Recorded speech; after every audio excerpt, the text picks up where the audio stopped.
Ay, naku talaga naman talaga dito sa Facebook. Ang dami-dami talagang mga tao na hindi ko alam.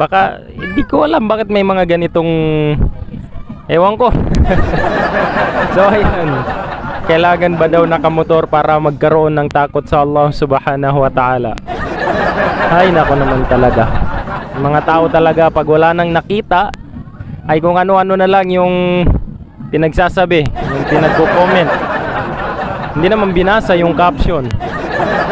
Patungkol po sa motor na yan, yun pala, ang nag-comment dyan, yung comment na to ay nabasa natin, nakita natin doon sa in-upload natin na kung saan meron tayong motor. Sakay tayo ng isang motor na kung saan ang motor na yon ay hadiah sa atin, binigay sa atin at hindi natin yung binili. Wow. Bagkus yun ay hadiah sa atin. So hindi tayo nagmamayabang doon, bagkus pinost natin yon upang sa ganon makakuha tayo ng aral na kung sino man, kapag ikaw ay nagkaroon ng takwa o takot sa Allah subhanahu wa ta'ala sa pamamagitan ng pagsunod mo sa mga kautusan ng Allah subhanahu wa ta'ala at sa mga katuruan ni Propeta Muhammad, ay padadaliin sa iyo ng Allah subhanahu wa ta'ala o pagagaanin sa iyo ng Allah subhanahu wa ta'ala yung mga suliranin mo o di kaya yung mga pinapangarap mo sa mga sa buhay mo, sa sarili mo, katulad ng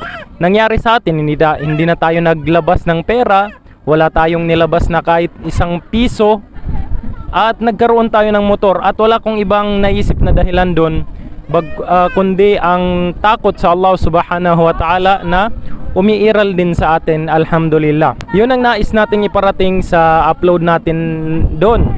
Hindi pagmamayabang at lalong hindi basihan ng pagkakaroon ng takot sa Allah subhanahu wa ta'ala na tsaka ka lang magkakaroon ng takot o takwa kapag meron ka ng motor. Hindi po ganon. Ay nako, ewan ko ba talaga kung bakit ganito yung ibang tao. So ang post natin doon, ang caption natin doon, wa may yattaqillaha yaj'al lahu makhraja.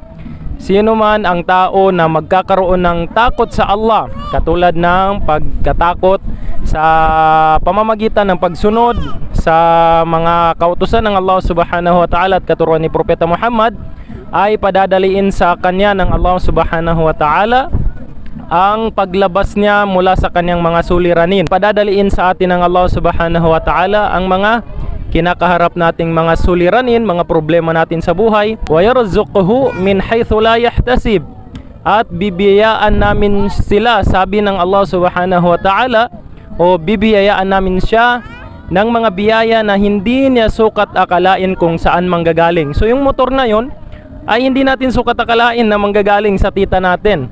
So sa tita ko, hindi ko sukat akalain na ibibigay na yun sa akin. Alhamdulillah. So yun ay mga biyaya ng Allah subhanahu wa ta'ala. So yun ang nais nating iparating sa upload natin na yun.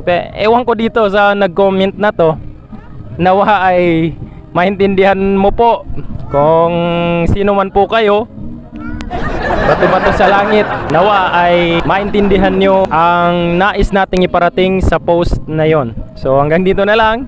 Syukran, wassalamualaikum warahmatullahi wabarakatuh. محمد كان علم كليبس.